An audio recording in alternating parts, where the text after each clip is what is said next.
जब मोर नाचता है तो बड़ी खुश होता है, पैर पर जब नज़र पड़ता है ना तो जवान हो जाता है। बिहार पर विशेष फोकस होना और प्रधानमंत्री का बार बार आना, इतना अब तक वो बिहार कभी नहीं आए हैं, किसी चुनाव में नहीं आए। किसी को तो लोग कर रहा है, महागठबंधन लोग कर रहा है कि एक 32 साल का युवा मोदी जी को सड़क पर ला दिया। नौकरी वाला जो बात है तो तेजस्वी कहीं ना कहीं लोगों में मैसेज फैला चुके हैं कि मैं था तो नौकरी हुई, नौकरी बटी। कभी कभी आप ट्रेन में बैठते हैं तो अचानक से हल्ला हो जाता है कि बम है, बम है, बम है। क्या करते हैं आप? भागते हैं। बम तो नहीं देखते हैं ना, आप तो वहाँ से पहले जान बचा के भाग से होकर के आ रहा हूँ जी। मैंने जिस तरह की भीड़ देखी है पवन सिंह की सभा में, जी नहीं, राजनाथ सिंह की सभा, पवन सिंह की सभा में भीड़ किस लिए होती है? पवन सिंह की सभा में भीड़ इसलिए होती है कि पवन सिंह फ्री में स्टार को देखना है। तक लोग रहेंगे, अपराधी तो होंगी, क्राइम तो होंगे, लेकिन उन पर कार्रवाई कितना सटीक हो रहा है, त्वरित हो रहा है, ये सबसे बड़ा मायने रखता है। निश्चित रूप से चाहे वो बिहार हो या आप जो कह रहे हैं वो बहुत अच्छी बात कर रहे हैं कि 2005 से पहले वाला जो बिहार की कल्पना की जाती है, कल्पना करके डर लगता है, वो तो आवाने ग्राउंड जीरो से मैं मनीष ऋषि और अभी हमारे साथ कैमरा स्क्रीन पर देख रहे होंगे कई एक चैनलों पर दिखते हैं, भारत लाइव हो या भोजपुरी में खुट्टा ठोक के। स्वागत है, बहुत बहुत धन्यवाद आपका पंचायतनामा हो या तमाम चीज़ें हो, इलेक्शन में आपको बेहद चर्चित माना जाता है और आपका आकलन जो होता है वो कहीं ना कहीं प्रभावकारी होता है। तो अभी हम लोग बक्सर में हैं जी, आखिरी चरण चल रहा है, तो थोड़ा सा हम बिहार के चुनाव को आपके माध्यम से अपने दर्शकों को दिखाना चाहते हैं। मनीष जी, सबसे पहली बात है कि बक्सर में हम हैं जी, तो हम बक्सर के बारे में जानना चाहेंगे बक्सर का मूड क्या है। जी बिल्कुल, क्योंकि जब हम बात कर रहे हैं उसके लगभग 24 घंटे के अंदर में ही चुनाव प्रचार जो है थम जाएगा। बिल्कुल। आप क्या देख रहे हैं बक्सर में? हम लोग घूम रहे थे, जैसे घाट पर गए, तमाम जगहों पर हम लोग पब्लिक ओपिनियन भी लिए, तो कहीं ना कहीं लोग जो मोदी जी वाला सिस्टम है, मोदी लहर की जो बात है उस बात को लोग कह रहा है, पब्लिक का मूड बदला, अधिकांश लोग कह रहा है, मूड बदला है। हाँ। चलिए अब हम बिहार की बात करते हैं और बिहार में जो 40 सीटें हैं, आप यही जानना चाह रहे होंगे कि बिहार में क्या स्थिति रहेगी। जी जी। तो अगर बिहार को देखा जाए तो इसको 7 चरण में जो चुनाव हुए हैं उसको 3 जोन में बांट दीजिए। बिल्कुल बिल्कुल। 3 जोन में जब बांटिएगा इस चुनाव को जी, तो आपको साफ साफ नजर आएगा कि पहला और दूसरा चरण, पहले और दूसरे चरण में विपक्ष बहुत तेज़ी से हावी था। विपक्ष लगातार ये कह रहा था कि हम हरा दिए हैं। बिल्कुल। ये 2020 का कुछ पैटर्न आपको नज़र आया होगा। जी। 2020 में भी आपने देखा होगा कि फर्स्ट फेज में एनडीए बैकफुट पे था, उसके बाद वहाँ से बाउंस बैक किया। हाँ। और यही चीज़ जो है साफ साफ नज़र आ रही है इस चुनाव में भी। मोदी जी का 400 के पार का जो नारा था जी, और बिहार में 40। नीतीश कुमार के आने के बाद एक संशय था, उस संशय को कहीं ना कहीं नीतीश कुमार ने भी और बाकी के लोगों ने भी दूर किया है। उस संशय से निकलने के बाद अब जो लड़ाई है, आप कॉन्टेस्ट कहीं भी कर सकते हैं जी। जिस तरह की परिस्थितियां बनी हैं और 17 महीना नीतीश कुमार ने जिस तरह से महागठबंधन के साथ सरकार चलाया है जी, उसमें आप सबसे महत्वपूर्ण मुद्दा अगर कहें तो नौकरी और रोज़गार वाला था। इसको कैश करने की कोशिश की गई है, लेकिन नीतीश कुमार जी ने जिस तरह से डाइल्यूट किया मामलों को, जैसे उन्होंने शुरू किया कि 2005 से पहले का बिहार कैसा था, माता पिता वगैरह जितनी भी बातें उन्होंने कही जो नीतीश कुमार की प्रकृति के बिल्कुल विपरीत था। बिल्कुल। तो दैट मीन्स कि कहीं ना कहीं कुछ परिवर्तन होना है, और ये परिवर्तन उसमें अगर मोदी मैजिक लग जाए, मोदी जी का नाम आ जाए, तो आप समझ सकते हैं कि परिस्थितियाँ क्या होगी। पहले और दूसरे चरण में निश्चित रूप से कॉन्टेस्ट तगड़ा था, लेकिन ये नहीं कहा जा सकता है कि महागठबंधन इन 9 सीटों पे हरा चुका है। अच्छा, उसके बाद अगर 5-5 सीटों का 3 आप सीरीज ले लें, तीसरा, चौथा और 5वां चरण, इस चरण में भारतीय जनता पार्टी के साथ साथ एनडीए ने बाउंस बैक किया और तेजस्वी यादव पूरी मजबूती के साथ थे। लेकिन उस मजबूती में एक बात तो साफ साफ नज़र आई कि कहीं ना कहीं उस पूरे मामले में जो 5 चरण के जो चुनाव हुए, बाकी के 3 चरण के चुनाव, तीसरा, चौथा और 5वां हुआ, इसमें भारतीय जनता पार्टी ने अपने आप को संभाला और यहाँ चिराग पासवान का एक चेहरा नज़र आया। चिराग पासवान को आप यूँ ही नहीं कह सकते हैं कि चिराग पासवान को लेकर के अगर नौकरी वाला जो बात, जैसा नौकरी वाला जो बात है, तो तेजस्वी कहीं ना कहीं लोगों में मैसेज फैला चुके हैं कि मैं था तो नौकरी हुई, नौकरी बटी।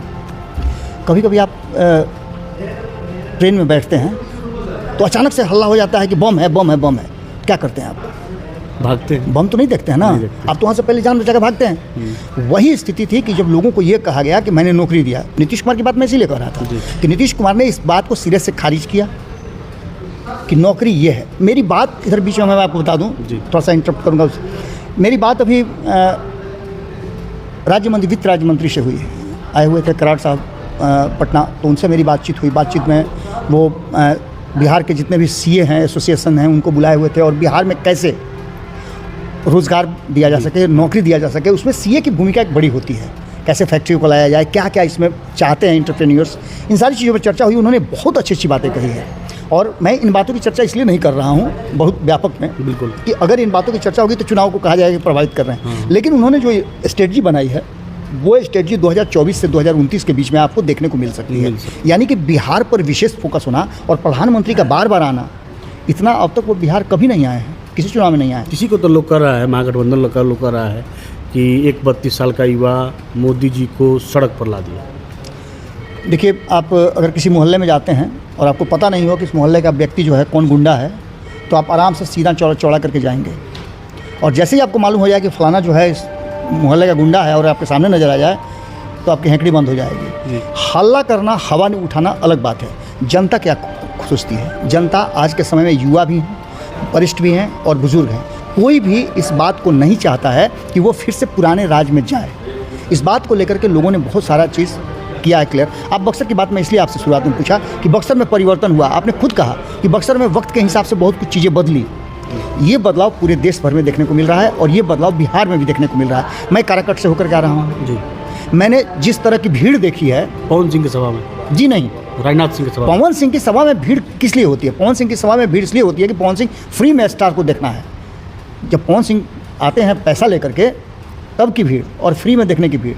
अभी आप खाली अनाउंस कर दिए कि आपके होटल के बाहर फ्री में दूध मिल रहा है। जिसके घर में जो भी होगा ना, यहाँ तक कि टायर भी लोग लेकर के चले आएंगे, उसमें भी भर करके घर लेके चले जाएं। तो पवन सिंह के साथ जो भीड़ है, उस भीड़ को आप वोटर नहीं कह सकते हैं। ऐसा ही आपको देखने को मिला होगा।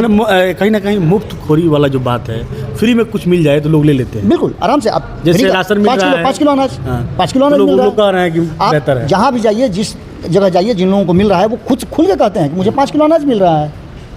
तो इन सब चीज़ों को आप जोड़ घटाव करके अगर देखते हैं तो आप तेजस्वी यादव को अगर देखते हैं, राहुल गांधी को देखते हैं, या फिर मुकेश सहनी की बात आप कीजिएगा कि ये तो एक साथ चल रहे हैं। दीपांकर भट्टाचार्य उनके साथ हैं, बैठ के साथ में मीट खा रहे हैं, मछली खा रहे हैं, मुर्गी खा रहे हैं, जो खा रहे हैं वो मंगलवार, हाँ, जो तो उनका मैटर है कि जो खाना है खाएं, उसके लिए कोई पाबंदी किसी पर नहीं है। लेकिन वो चीज़ें दिखाना और एक जो परीक्षा में जाने वाला बच्चा खूब तैयारी किया हो, उसके चेहरे पर फेफड़ी पड़ा हुआ देखिएगा आप कि याद किए हैं, सब हम लिख पाएंगे कि नहीं लिख पाएंगे। और जो पूरे साल खाली फ्रंटबाजी किया है, वो सीना चौड़ा करके जाता है कि हम परीक्षा में भी वैसा ही रहेगा रिजल्ट के दिन तक। अब आप समझिए कि जब 4 तारीख को परिणाम आ रहा है, आप चुनाव में उतरे हुए हैं, आप हेलीकॉप्टर पे संतरा खा करके दिखा रहे हैं, दैट मीन्स कि आप पहले से हार मान चुके हैं। आप अस्वस्थ हैं। देखिए, हम आश्वस्त नहीं हैं, बिहार की जनता ने आश्वस्त किया है। जो हमें फीडबैक मिल रहा है, आप भी पत्रकारिता कर रहे हैं, आपके बक्सर में कम से कम ऐसे 20 लड़के हैं जो हमारे से बहुत ज़्यादा क्लोज हैं। मैं लगातार फीडबैक ले रहा हूँ पूरे बिहार का, क्योंकि मेरा काम है कि युवा पीढ़ी को कुछ हमसे अगर मिल जाता है तो मैं दूँ। इस कड़ी में हमने यही देखा है कि जो चीज़ें बदल रही हैं वो बहुत तेज़ी से बदली हैं। और पिछले 5-6 दिनों में जो छठे राउंड का चुनाव हुआ, 7वें राउंड के लिए शुरुआत हुई, तो बहुत कुछ बदला और बदलाव साफ साफ दिख रहा है। मेरा मानना यह है कि 40 में कितना साफ मेरा मानना यह है कि अगर बहुत अच्छी परिस्थिति होगी महागठबंधन की या इंडिया गठबंधन की, तो वो 4 से 6 सीटें छीन सकते हैं। नहीं छीन सकते हैं, जीतने वाली बात नहीं, छीन सकते हैं। कारण कि यहाँ छीनने वाली बात ही चल रही है।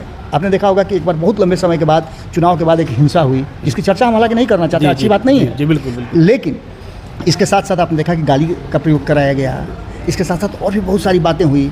आपने देखा कि लाइन से हट करके भी लोगों ने किया। चुनाव में होता है। एक चीज़ जरा सा रोकेंगे और समेटेंगे भी, चूँकि सब लोगों का चुनाव में लोग लगातार लोग वीडियो देख रहा है कि हमने एक चीज़ नोट किया कि चाहे वो एनडीए हो या इंडिया हो, दोनों वोटरों को डरा रहे हैं। ये वाले कह रहे हैं कि वो आ जाएंगे तो ई हो जाएगा, वो वाले कह रहे हैं ई आ जाएंगे तो ई हो जाएगा। डरा डरा के वोट लेना क्या लोकतंत्र के लिए बेहतर है, बेहद मतलब कैसा है? अब इसको ऐसे डिफाइन कर लीजिए आप। एक डरा रहे हैं जो उस समय को देखा गया है, एक के पास प्रमाण है। लेकिन आप दूसरा जो डरा रहा है, आप संविधान खत्म होते देखे हैं क्या? आरक्षण खत्म होते देखे हैं क्या आप? नहीं। कहाँ डराया जा रहा है कि संविधान खत्म हो जाएगा, आरक्षण खत्म हो जाएगा? आरक्षण में किसी का हक लिया गया क्या? अब वो जंगल राज भी तो नहीं आ सकता। 10%। देखिए जंगल राज, अब लोगों का भी मोटिव बदल चुका है। इस बात को आप जंगल राज कब आ जाए कहना बड़ा मुश्किल होता है ना। मोदी जी का मन कब बदल जाए, कब पाकिस्तान पर अटैक कर दें। मतलब जब तक लोग रहेंगे अपराधी तो होंगी, क्राइम तो होंगे, लेकिन उन पर कार्रवाई कितना सटीक हो रहा है, त्वरित हो रहा है, ये सबसे बड़ा मायने रखता है। निश्चित रूप से चाहे वो बिहार हो या आप जो कह रहे हैं वो बहुत अच्छी बात कर रहे हैं कि 2005 से पहले वाला जो बिहार की कल्पना की जाती है, कल्पना करके डर लगता है, वो तो आने वाला नहीं है। दूसरा सबसे महत्वपूर्ण बात कि जो विरोध में लोग हैं वो भी जान रहे हैं कि हम हैंड्स ऑफ किए हुए हैं, तो हैंड्स ऑफ करने के बाद आपको अभय दान भी मिलता है। तो यही बातें अभी चल रही हैं और निश्चित रूप से कॉन्टेस्ट तो दिया गया है, इसमें कोई दो राय नहीं है। तेजस्वी यादव को इसके लिए बधाई भी देना चाहूँगा कि उन्होंने बहुत अच्छा चुनाव को हैंडल किया है। कमर में दर्द होने के बावजूद, डॉक्टर की सलाह के बावजूद उन्होंने लगातार जो जिस तरह का काम किया है वो कहीं ना कहीं सराहनीय जरूर है, लेकिन जो लेगेसी उनके पीछे है ना, वो उनको कहीं ना कहीं छोटा सा छोड़ नहीं रही है उनको। वो मोर की तरह है, जब मोर नाचता है तो बड़ी खुश होता है, पैर पर जब नज़र पड़ता है ना तो जवान हो जाता है। बस वही स्थिति है और बहुत कुछ ड्रास्टिक परिवर्तन होने वाला नहीं है। ये हमारे साथ बाबा के नाम से प्रसिद्ध पत्रकारिता जगत के एक बड़े मजबूत हस्ताक्षर थे। आप इस वीडियो के बारे में क्या सोचते हैं, अपनी प्रतिक्रिया व्यक्त करिएगा। धन्यवाद।